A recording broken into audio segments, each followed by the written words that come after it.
Calgary. So I think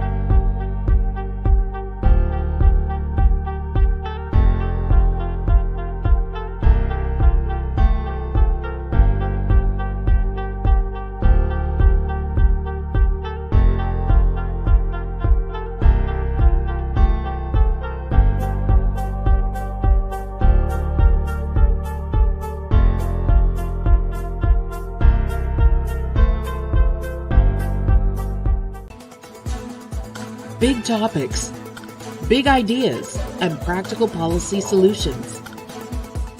This is Leaders on the Frontier with your host, David Leis. Well, hi, everybody. It's David Leis here. A warm welcome to all of you. It's great to see everyone start to join us here on our live Leaders on the Frontier on this Thursday, October the 31st, 2024, the year of our Lord. Hard to believe it's Halloween already. I don't know about you, but how do you mark the occasion of Halloween? It's interesting.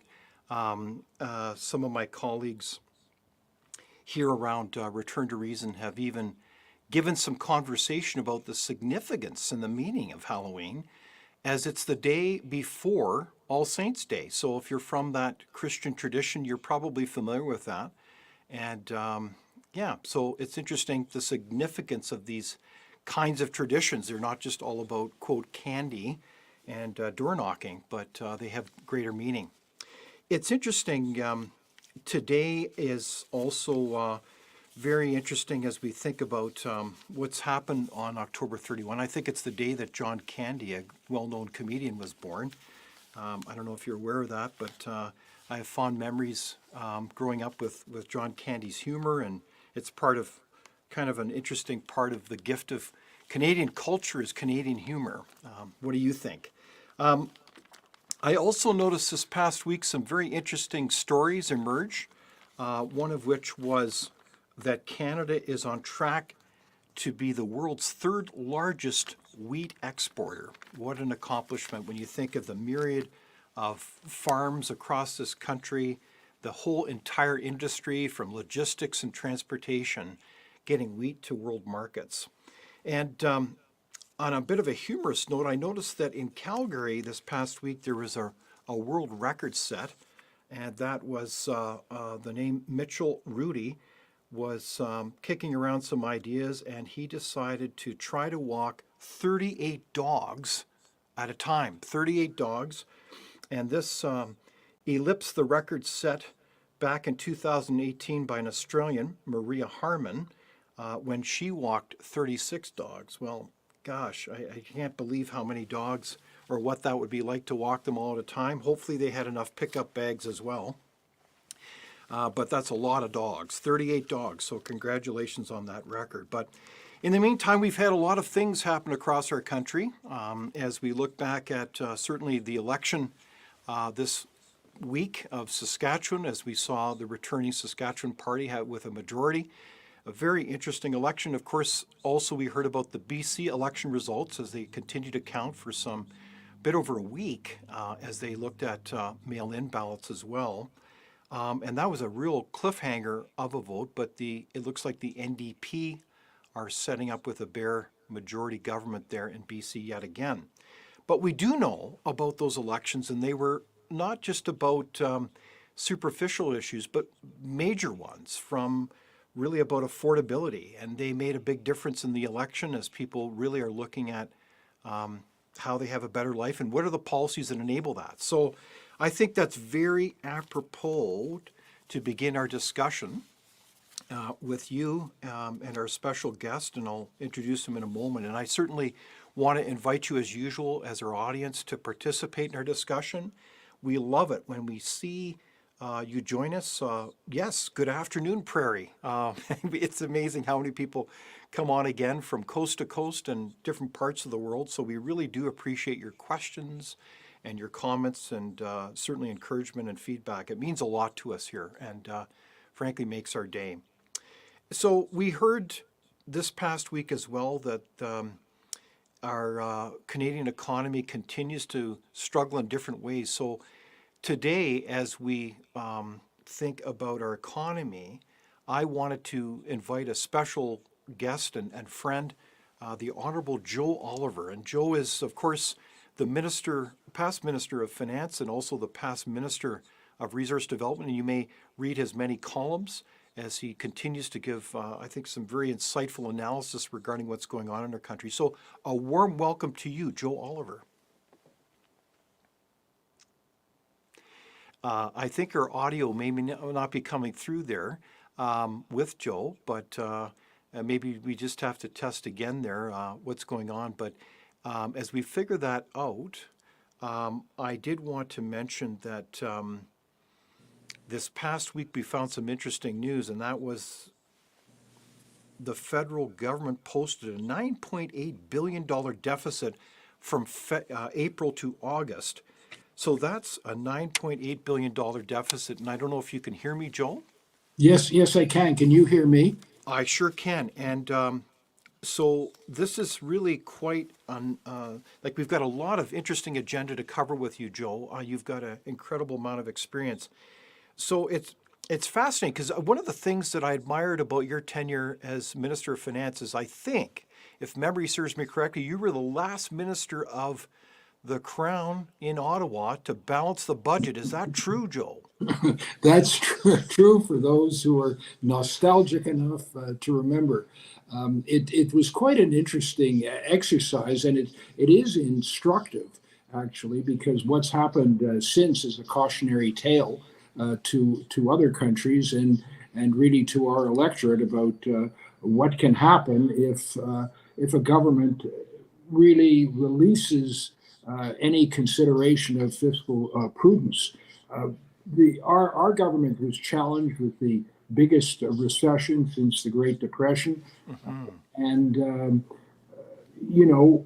spent money, stimulated the economy when it needed to be done, but maintained an objective throughout it of eventually getting back to balance. It took a while.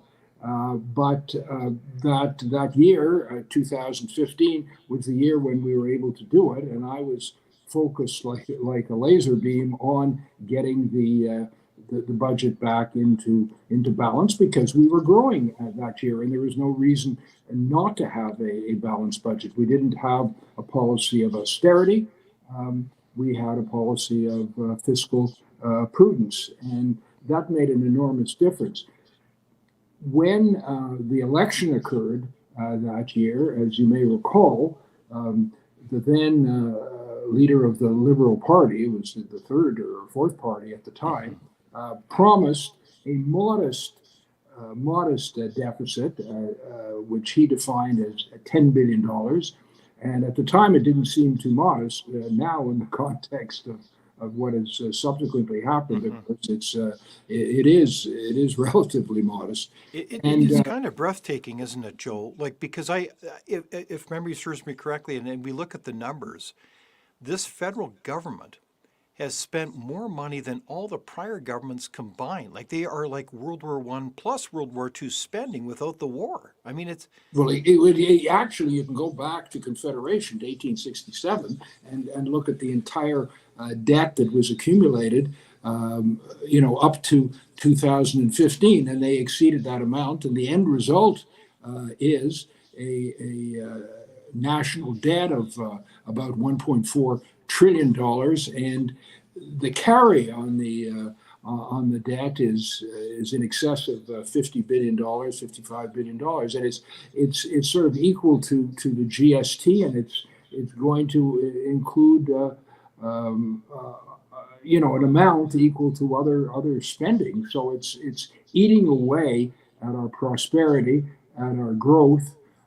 It's undermining the standard of living of Canadians, which has basically been flat or declining, as measured by GDP per capita. That's a measure of individual prosperity, it sort of extracts the population growth from immigration. So basically, Canadians have been treading water, and the profligate spending has been a key part of that. okay. So I'm talking with the Honorable Joe Oliver, former Minister of Finance, and also he had other portfolios, including resource development. please weigh in. We're curious about your questions and comments. And it's very interesting, Joel, as you've kind of brilliantly summarized a bit about the financial landscape now. I know that we're just kind of summarizing it from a surface perspective, but these issues matter to Canadians. And in fact, we have Colleen who said, "Good afternoon, David. Looking forward to the session. We are seniors. We've had to sell our house. We were financially pushed out of home ownership." This is really a heartfelt situation, it sounds like, Colleen, and we certainly our hearts go out to you and your family. But Joe, is that the point? Is there a correlation and relationship between the larger macro or bigger picture that you just described in terms of big deficits, big debts, big interest charges, and all the rest with home ownership and declining ability for Canadians to live their lives, including to keep their home? Is there a relationship here, Joe? There is most definitely a relationship, and it's a pretty direct relationship. Sometimes people don't see it because we're talking in the billions and even trillions of dollars, and that doesn't that's hard to measure. But when you get down to the cost of living, the cost of interest rates, which translates into higher mortgage rates, the fact that people can't get a general practitioner.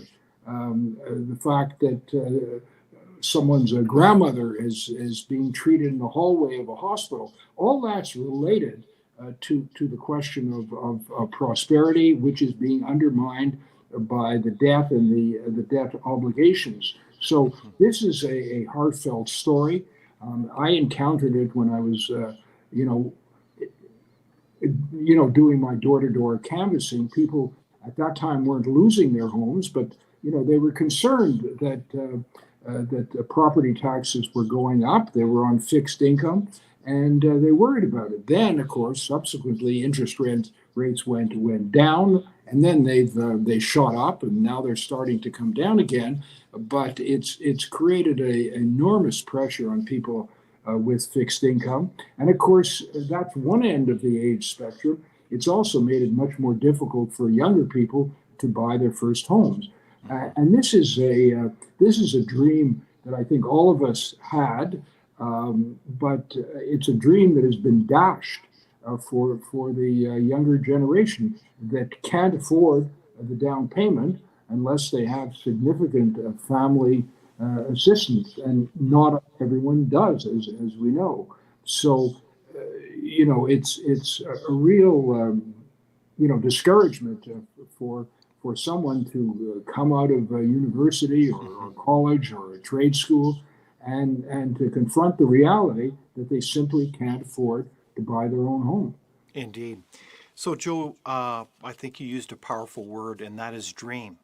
So these decisions around the fiscal health of our nation really makes frankly, an impact on people's ability to live the Canadian dream. Surely we live in a country where we would aspire for people, young people, new generations, young and old, to keep their home and to be able to acquire homes. So these are very important issues, and I hope our audience agrees, and we really appreciate your comments.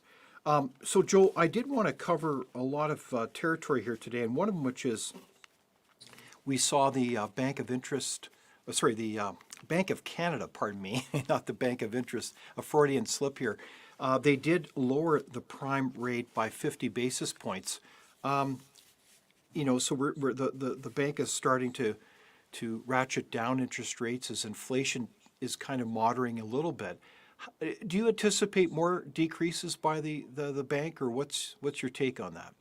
Yes, I do. But let me just make one final point about the earlier discussion, which is that the dash dreams needn't have happened and don't have to happen in the future, because ours is not a third world country. We've been blessed by geography and geology.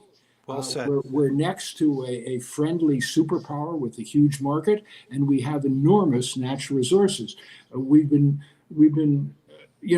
very lucky in that respect, and we should be doing much better than we are. And I can talk about that a little later. Now, as to the Bank of Canada, this was no surprise, and there is a very strong belief amongst economists and market observers that this decline in interest rates is going to continue. In fact, a number of economists are calling for another 50 basis point, one half point of interest decline. It probably will be just a quarter, but it might be as much as a half. And that reflects a number of things, including the fact that inflation is, I think, at 1.6%. I think it's definitely under the 2% target for the first time in some time. So, is that a temporary phenomenon, or will it be more enduring? But the point is, the bank has achieved, at least for the moment, its objective of tackling inflation, and then the concern shifts a little bit to economic growth, which is of course made more difficult if rates are higher. So there's a lot of argument in favor of continued decline in interest rates, and we can expect that. The bank rate is 3.75%, and it's definitely on its way down quite significantly. The pace of it is still a bit debated, but look forward to the next rate decrease of a quarter to a half point. Okay, well, let's hope you're right, and as we try to move our economy forward on a better path of growth, that's for sure. So on a related topic here, Joe, as you alluded to, I think we've had, if memory serves, about 9 quarters of decreased productivity. It's really quite an astounding story. I don't think I've seen this actually before in Canadian history. But why is in fact, the Deputy Governor of the Bank of Canada, Carolyn Rogers, has said several times, in fact, she said powerfully, I think last year, if memory serves me correctly, that Canada has a productivity problem and it's a break the glass moment. So, Joe, why does productivity matter, and what's the problem here? What's going on in our country? Well, the OECD did a study of the 35 wealthiest countries in the world, of which we are one, and they projected GDP per capita, which, as I said, is a measure of personal prosperity, for the next 20 years and then the 20 years subsequent to that. And they concluded that Canada would be dead last in productivity growth. That is to say, we would fall behind in growth in individual prosperity behind every other developed country. It doesn't mean we would be poor, but we would be growing less rapidly. And I'd like to there's a couple of countries that it's interesting to look at. 2 of them became independent in 1948. Both were exceptionally poor, and both were threatened existentially from outside forces that wanted to militarily obliterate them. And the OECD is predicting that these 2 countries will have a higher growth rate and may overcome Canada's GDP per capita during this next 20-year period. And they are South Korea and Israel. Well, good for them, but shame on us. Exactly. Why should we, with our tremendous natural resources, not do as well or better?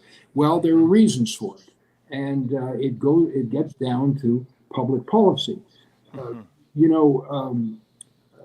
Arthur Laffer, the great American economist, the author of the Laffer curve, said there are a number of pillars to prosperity, and they include small government, limited taxes, reduced regulation, sound money, and free trade. Indeed. And unfortunately, we've failed in all of them, starting with our hostility to natural resources, which we have in abundance. I mean, Canada is the 4th largest producer and owner of oil, and the 5th largest of natural gas in the entire world. This could be an immense source of prosperity, and it's of course very important even now. But a government that is hostile to resource development is trammeling this growth and making it exceedingly difficult with taxes and with regulation. So there's an immense opportunity cost, which people, aren't quite aware of, as they are of a direct cost. But looking at some of the other measures, we don't have this limited government. We have government expanding at an incredible rate. The number of public service employees has gone up 40% since the Liberals took over. Regulation is becoming more intense. Taxes are going up. We have interprovincial trade barriers that are costing, between 30 and 50 billion dollars a year. And in terms of sound money, well, that's become a real problem because we have had high inflation, and our credit rating could be jeopardized. So this really is important stuff because it impacts our standard of living, our quality of life, and the choices that we can pursue. And it's interesting, you mentioned just briefly there, I want to just clarify, we don't have free trade within Canada, like among the provinces, do we? We have all these trade barriers. No, we don't, and that's of course self-imposed. It's a matter really for the provinces and the federal government to get together. I spoke to a couple of the premiers. I'm not going to name them in this context, but one of them said to me, "What we have to do is rip off the bandage." Yeah. And we know that if you get rid of the interprovincial barriers, there will be some winners and there will be some losers in respect to individual industries. But overall, this country will benefit enormously. And Canada was not created with the objective of having little satraps totally isolated. Yeah, of I mean, course. so the cost of this is absolutely enormous, but it's an indirect cost and it's hidden. But well, not completely hidden because we know we can't move. We can't buy in Ontario oil, or I should say, wine that's produced in other provinces. I mean, we've got issues here that we have to deal We with, sure do. and it requires federal leadership. It really does. So speaking of productivity, I want to just share this stat with you and the audience, but I understand, there's different measures to quantify the impact that this has on people's lives, on Canadians' lives. So one of the recent stats I remember reviewing was that right now the average Canadian family earns about $20,000 less than in the state of Alabama in the United States. So this is a lot of money. Like if you think of, and I think Alabama is near the bottom end of state performance. That's a big difference. I don't know. You tell me, audience, would $20,000 extra, this is an average, of course, so you have to keep that in mind. If that was in your household, that would make a big difference, wouldn't it, Joe? Well, it would make an enormous difference. Part of the reason for that, if you're starting to compare us to the United States, is that in terms of taxes, 9 of the 10 provinces rank in the top 10 of all the provinces and states in our two countries, and 10 out of 10 out of the top 15. When you throw Alberta in, Right. So that is clearly a part of the issue related to productivity and personal wealth. Because taxes, take money away from us, and it discourages investment. It erodes employment. And it sacrifices a standard of living. It really does. makes life less affordable. I do have another anecdote to share. I was talking this week with a friend of mine who his name is Clay, and he actually operates a trucking company. And he is a very, I think a great boss. He's very kind to his employees. But they obviously have a job to get done. And I was asking about this productivity story. And he said to me something very interesting. He said, "David, you need to know how frustrating it is for business now. We're getting into that strange tipping point where if you add up the number of holidays, and I don't mean to sound like Scrooge, but he said there's 13 stat holidays, both federal and provincial. There's 15 holidays, period, on average. There's 10 sick days, and then there's other absent days, right? So that works out to, according to my math, about 38, 40 days a year, and you have about 260 work days of the year. Is that part of the productivity problem? Is we've got a lot of time where we're not really working, or do we just need to work smarter, not necessarily harder? Well, I'm not going to advocate canceling holidays No, of course. in Canada, even though I'm not in politics now. You got to be realistic about what governments can do. But I think the basic problem is, look, Canadians are not less hardworking than Americans in principle, and they're certainly just as able as our American neighbors. But if there isn't the same amount of capital devoted to productivity, to automation, to companies to make them more efficient, then they're simply not going to be as productive. So they put it in 40 hours and they produce less than the Americans do, not because they're not as able, but because the Americans have better machinery to help the workers do the job.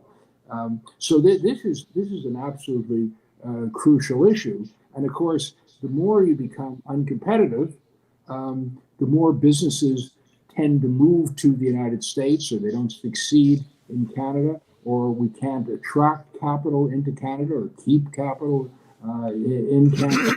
And there's a vicious circle cycle that starts working against us. We already have a certain competitive disadvantage compared to the U.S. because we're about a ninth of their population, and we've got a larger territory, so there's more transportation costs. So our taxes should actually be lower than the U.S., but in fact, on average, they're higher.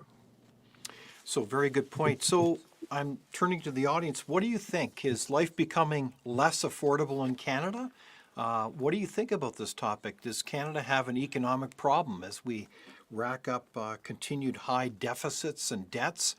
And I guess my question as well, Joe, is that this isn't just about economics. This is about quality of life. This really matters in terms of the kind of services that we can provide to ourselves, our families, but also, dare I say, there's a kind of a moral principle at stake here. As you rack up a lot of debt, who's going to pay that off? Ultimately, that's going to be future generations. And is that really fair, Joe? Well, it's not. It's an intergenerational problem, and it's why a lot of our youth are turning against the traditional sort of more left-wing socialist approach and are moving more to the right. And some people are aghast, and a lot of people are surprised. But there's a reason behind it, because they think they're being handed a raw deal. When we went into the workforce, and you came into it a bit later, shall we say, we had high expectations that we do pretty well, and perhaps better than our parents, and you hope that progress would continue, and you want your children to do even better than you do, and your grandchildren, and so on. It hasn't been happening. Their unhappiness is understandable. Look, as a family, no one would want to leave their children with a lot of debt. What you want to do is leave them with a positive legacy, so they can have a comfortable and secure life. And we're doing the opposite. We're saddling them with indebtedness that they can't escape, and they resent it, and understandably so, because it's fundamentally unfair. Indeed. Yeah, it's just not fair. That's for sure. Hey, so we found out also this last week that there were some Nobel Prizes awarded, Joe, and I'm sure you noticed with great interest the award-winning work of three economists, and pardon my pronunciation, Darren Asimoglu, Simon Johnson, and James A. Robinson, who demonstrated the importance of societal institutions for a country's prosperity. And the difference the economists found is in a U.S. system that protects property rights and gives citizens a say in their government, e.g. democracy, makes a big difference in prosperity. Were you surprised by that, Joe? No, I wasn't surprised by that, and it's a rough measure, but it's obviously statistically significant. I mean, we look at countries that don't have that freedom, and you don't have the same entrepreneurial spirit because you don't have the same encouragement of to people to get out and work and advance their interests and the security of their families. So regulation moves in the opposite direction, and we have a more regulatory based country than the United States, and we aren't doing as well. There was a tendency on the part of the left to deride capitalism, and it's a failed system. Well, it's hardly a failed system. It's been responsible for absolutely enormous growth, the alleviation and eradication of poverty of billions of people right around the world. And so, as Churchill said when asked, what does he think of democracy? Well, it's an absolutely terrible system, but everything else is worse. Exactly. Yeah. I think we have confirmation of that, and our institutions are critical, and we don't want politicians to be playing games with our institutions. We're very fortunate to have inherited strong institutions from the British tradition, and we want to. They're really a core part of identity. But what isn't necessarily something we can be proud of in the same way you used to be is our healthcare system. It used to be when you ask someone, well, why are you so happy about being Canadian? Well, our healthcare system. I always thought that was a strange way to define patriotism with a social program. Well, yeah. Now it's sort of indefensible because if you have hallway medicine, what precisely are you happy about? Exactly. Yeah. No. Let's be real here. So, prosperity matters, and I guess on another tact, it's interesting. Not only were you the former Minister of Finance federally under the Harper government, you also served as Minister of Resource Development, and I remember your leadership well in terms of policy, really trying to get energy to the market. And I guess my question, Joe, is what role does affordable, reliable, dependable energy play in enabling our Canada to prosper and to really have a high standard of living and quality of life? It's absolutely central. Let me give you an example from another continent.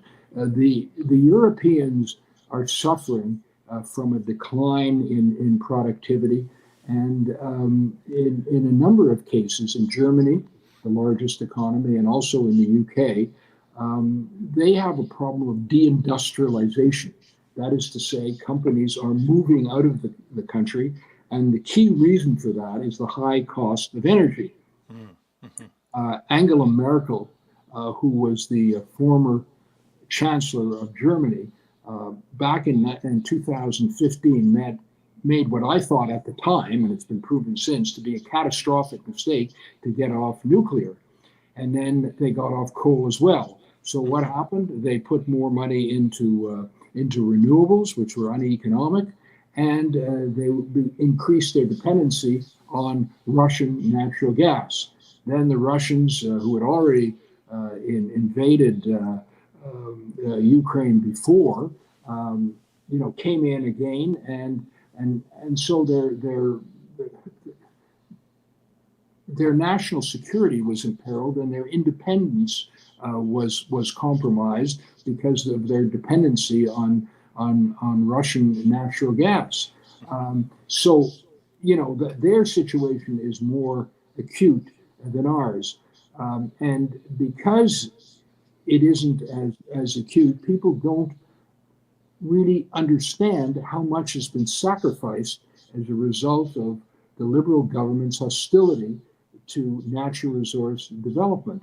I mean, there are over $150 billion of projects that were canceled or discouraged from continuing through high regulation and high Sorry, taxes. can you repeat that again, Joe? How many? $150 billion plus of projects that were, resource projects for oil and gas, which would have brought oil and gas to Tidewater and then on to overseas markets, because until very recently we haven't had any ability to export our oil and gas to overseas markets. It's all gone to the United States, and it's being sold at a discount. The Americans are, needing less because of the miracle of fracking, and they have become basically, on a net basis, independent. They're importing some, but they're exporting. So, they don't need us in the same way, and they can afford to pay a little bit less, and we haven't had a choice of markets. Well, the sacrifice to Canada has been enormous in that regard, and it's been enormous because we have these enormous resources. Not every country has that opportunity cost because they don't have the resources. They have to import them, like China does, and Japan, and South Korea. So, here we are with these resources, and it's like having the money in the bank and you refuse to withdraw them. Yeah. No, it's quite astonishing, and it's all part of this climate catastrophism that is an obsession of the Liberal government.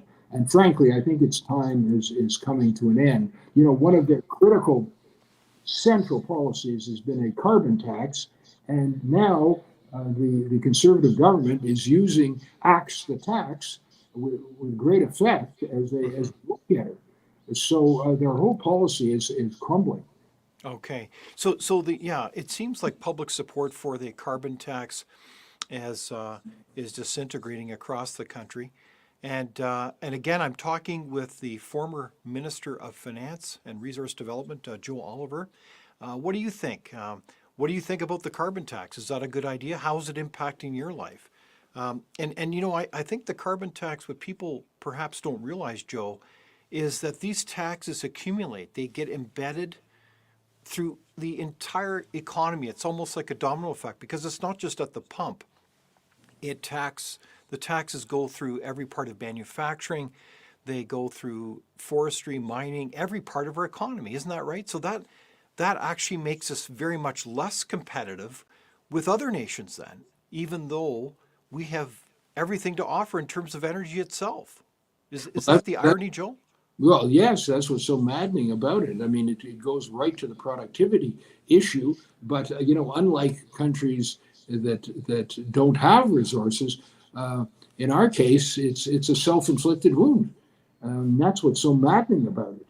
If we didn't have the resources, well, we'd have to do other things to improve productivity. But and we should in any case.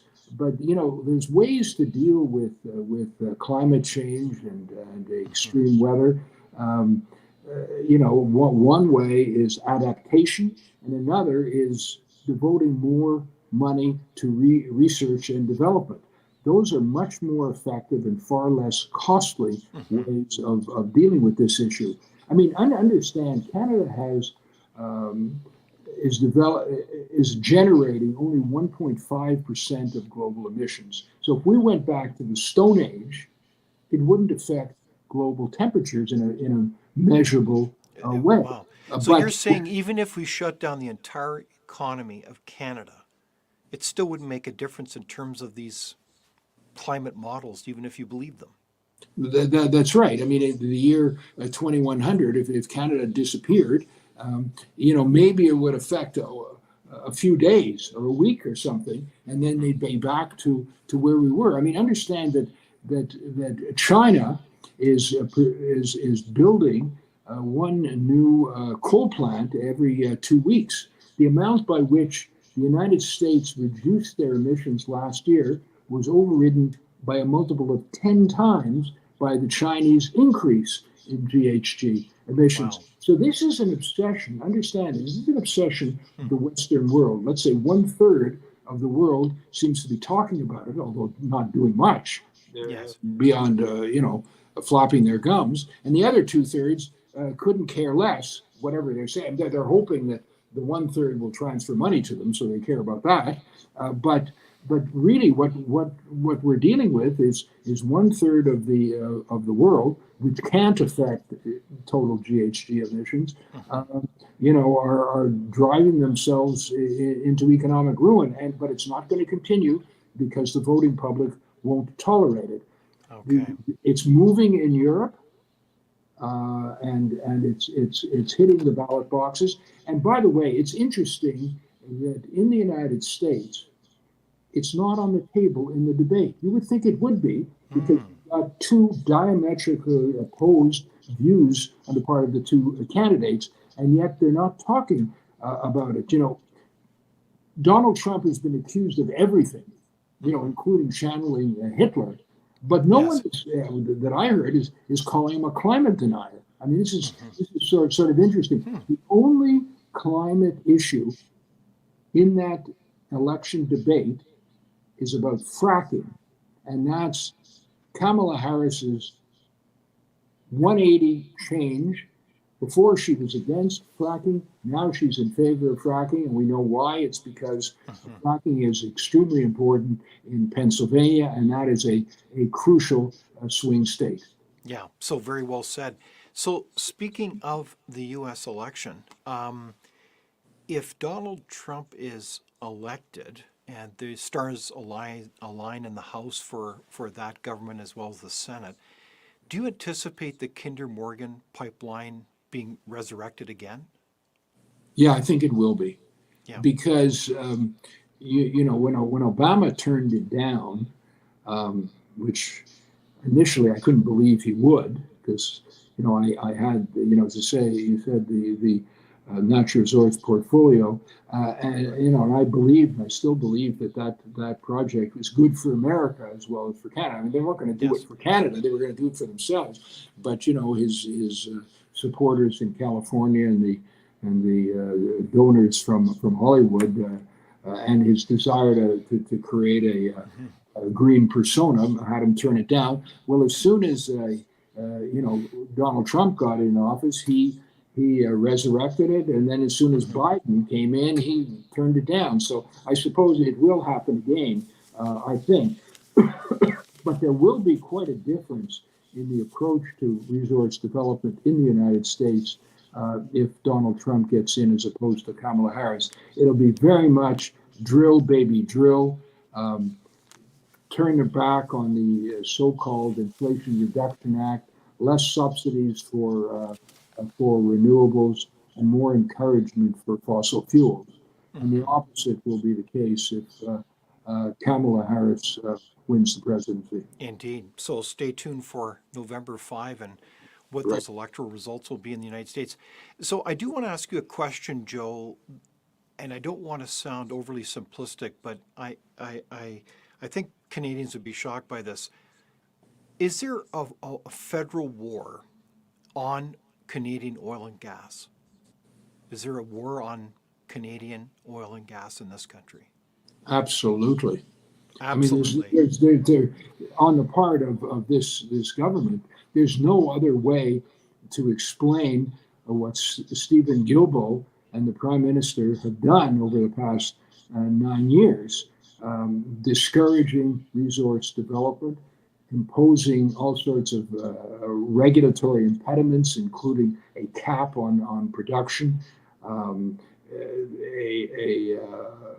a piece of legislation that will effectively prohibit oil and gas companies from boasting about how they've reduced emissions and become, very responsible environmental stewards.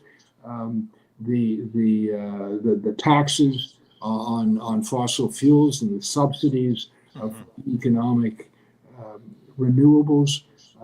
This is all a piece that goes to their climate catastrophism, and there's no other explanation for it. And it's had an enormous impact on our economy and our standard of living.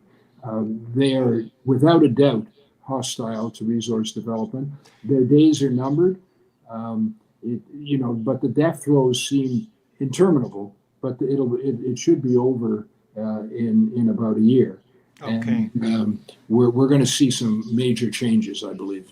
All right. So there you have it from former Minister Joe Oliver. There is indeed a war on Canadian oil and gas.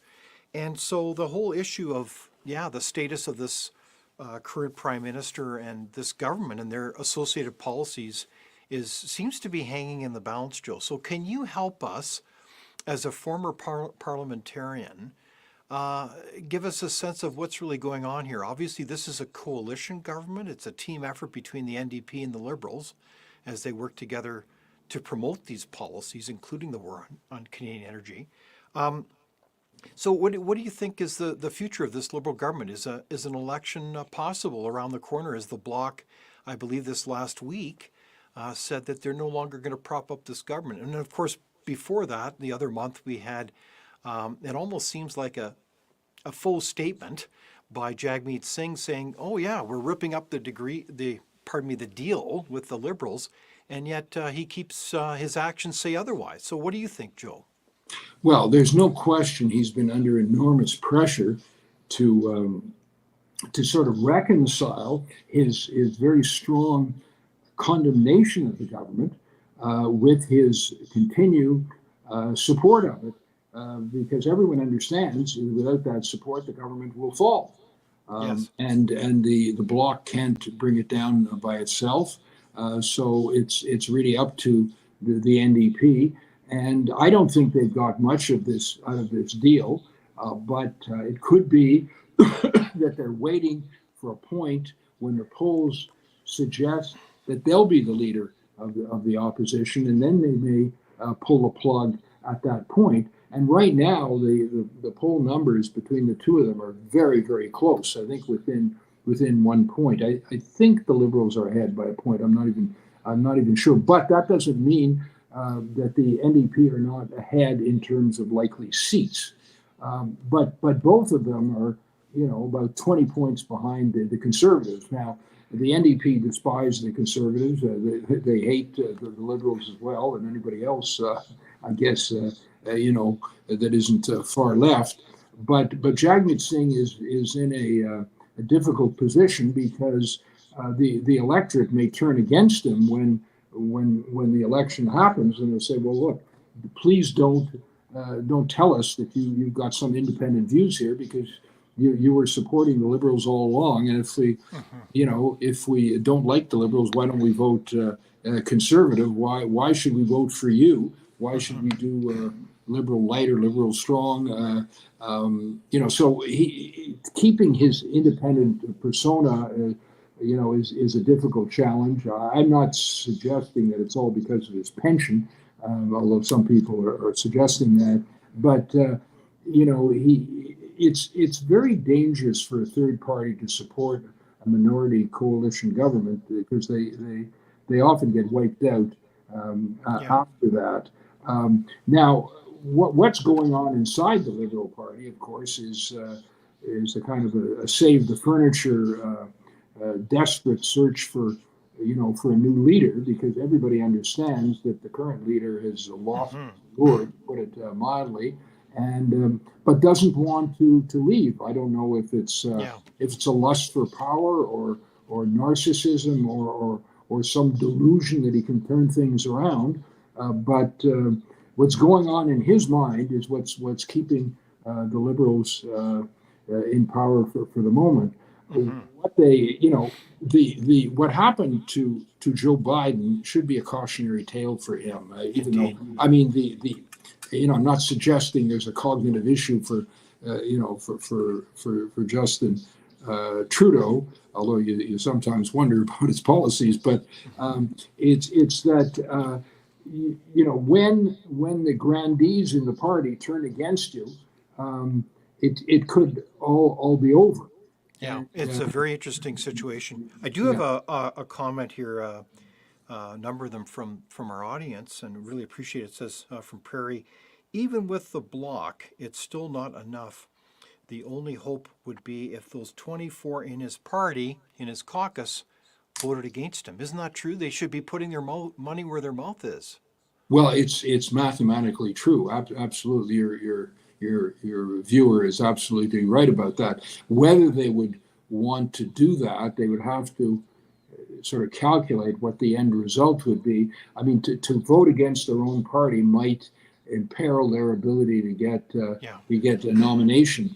When the election happens. right. So But Joe, in all fairness, though, wouldn't their voting in a non-confidence way, although they're part of the Liberal caucus, and I know this sounds almost like Pollyanna, but the issue is not so much about the party now. It's about helping to save a country because we have all these terrible policies that are systematically destroying the middle class, getting rid of our economy, lowering our standard of living. Like how worse can it get? And you also have efforts to, frankly, take out freedom of speech. I mean, you've alluded to that with the so-called greenwashing bill. You've right. got the online harms. Like it's And truly, you've got their foreign policy and their military policy, which is they've lost their moral yeah, compass, and we're a free rider at NATO with right. what 1.5% of our GDP, and so we're being. I tell you, whoever gets in will be putting pressure on the government to spend. Whoever gets in the United States, but if Trump gets in, the pressure will be Hmm. overwhelming to get Indeed.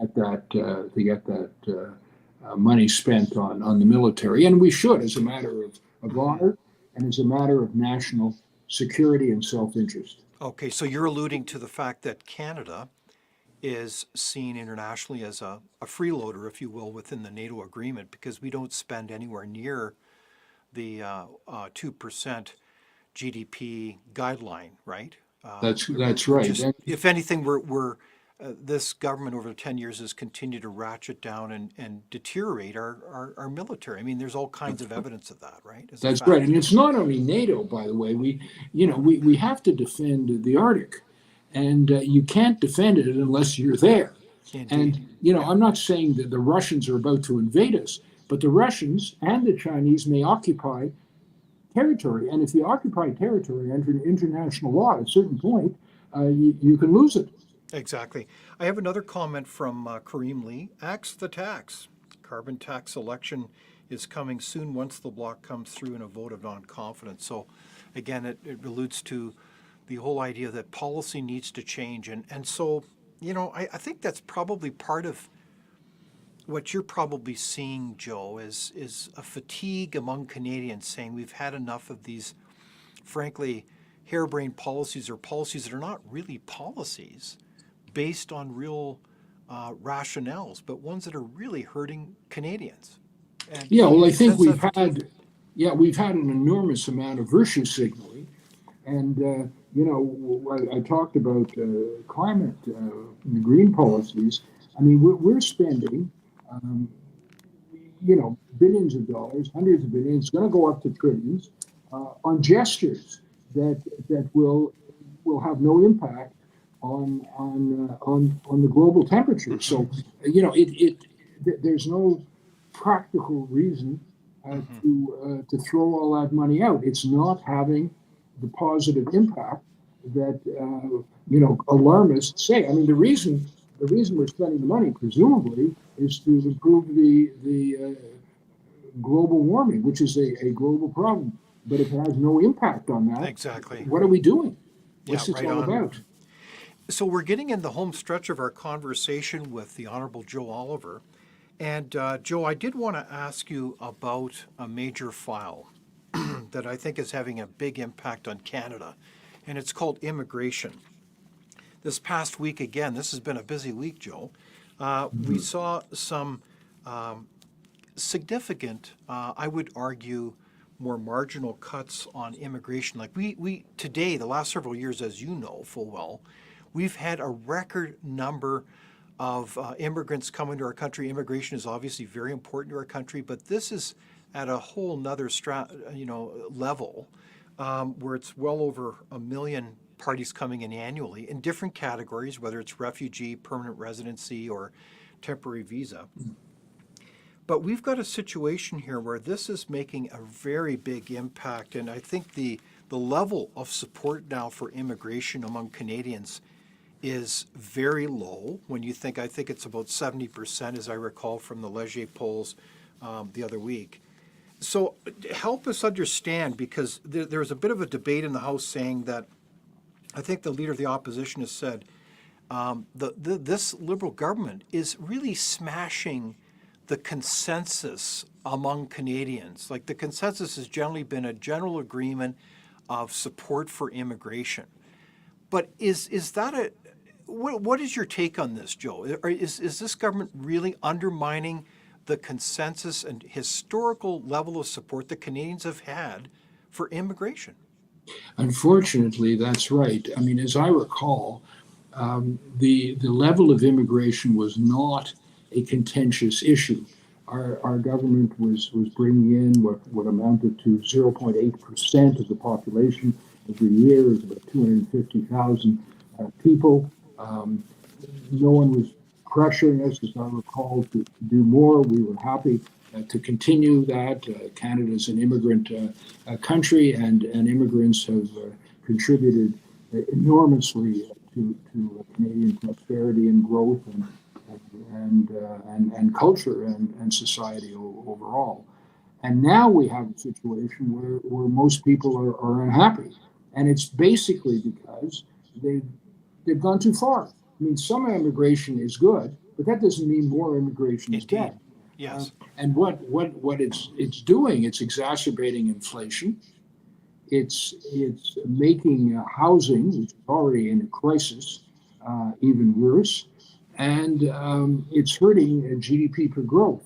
You hear the Deputy Prime Minister and Minister of Finance, Chrystia Freeland, boasting about GDP growth. Well, it's to a very great extent due to more government expenditures and increased immigration. But if you look at GDP per capita, which is what impacts each of us as individuals, it's been flat or declining. And that's why people are so angry, because they're not keeping up with the cost of living. And, vast amounts of immigration, which is hard also to integrate socially, has been a real problem. So people are angry about it. And now, the number may collapse, and it creates another sort of problem. It goes in part to competence, and in their case, virtue signaling and ideology are the primary kind of drivers, and economic competence and frankly common sense and logic take a second seat. And so you get these really unfortunate results where an immigrant country that's been extremely tolerant is becoming intolerant about immigration, because it's so much.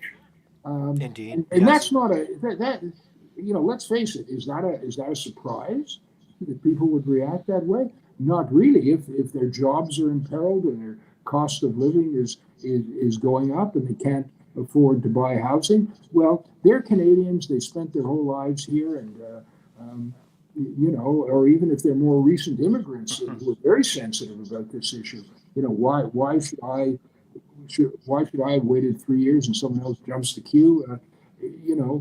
Why should temporary workers have all these benefits that I didn't have? It's created a social problem as well as an economic one. No, I think you're onto something, Joe. It's really not a surprise that people would be saying, hey, you've gone too far. Enough is enough. As much as we welcome people from all over the world, as long as they buy into the Canadian values and principles, and well, that's another issue. Exactly. Well, that's what we want them to do. And I don't think, I mean, every other country would want that. If you want to come in to Canada, you got to buy into our fundamental values. And if not, well, maybe there's another place you'd be happier. Indeed. Yeah. No, I think that's well said. So, Joe, as we kind of wrap things up, and this has certainly been a far-reaching conversation, I did want to ask you a little bit about action. As we think about citizens who care deeply and love this country, as we look to certainly Remembrance Day right around the corner here in November, obviously Canadians really have had a vision for working together as a nation, unified by common principles under one flag, trying to work together to create a better future for ourselves and our families. What advice do you have for Canadians as we look at these kinds of disastrous policies? What can we do to turn this around? And you've mentioned a new government, but what advice do you have for us to do? Well, obviously we want to exercise our democratic franchise, but we should also reject some of the attempts to denigrate our country, to undermine our values, to undermine the pride in what we've achieved, or what we've accomplished for the wonderful country that Canada is, and the great country that it can be. I think, was it Laurier who said that the 20th century belongs to Canada? Well, the 21st century is not living up to that, but it can. We should set our sights high. We should be proud of who we are. A country that the whole world almost would like to come to until they arrive sometimes, and not to tear down our statues and some of the heroes that built our country, including the incredibly brave men and women who risked everything to defend freedom. Freedom is a positive word. It's a crucial word. Freedom, political freedom, freedom of speech, freedom of religion, freedom of assembly. We can't let that be canceled by a faddish and woke ideology. Mm-hmm. So we got to get back to who we were and proud of our great country. Well said. The Honorable Joe Oliver, I want to thank you so much for joining us. And we have a very kind comment from Colleen McFarland, who said, "Thank you. I could listen to Joe's financial wisdom all day. It's even better with your interview questions. Bang on what Canadians want to know now, David." So thank you very much, Colleen, for that kind comment. And thank you for the audience for joining us today. And Joe, so we will continue to be in touch, my friend, and we certainly wish you all the best, and thank you for joining us today. Thank you for having me. Bye-bye. So that brings to an end our discussion today, this Thursday. Be sure to join us next Thursday, where Jeffrey Tucker will be joining us from the Brownstone Institute from the United States as we debrief on the U.S. election on November 5, and of course our discussion will be on November 7, so be sure to join us. So again, it's been wonderful for you to join us and for all your kind comments, and we'll see you next week. Thank you. Thank you for watching Leaders on the Frontier. We're a nonpartisan think tank. We explore ideas, policy, and practical solutions that can make a difference in the lives of Canadians. We do not accept any government funding. We work for you. Thank you for supporting Frontier. Visit fcpp.org to give. While you're there, be sure to check out our latest articles and research. Without open discussion and debate, you're not thinking, nor are you free. Comment below. We'd love for you to join the conversation.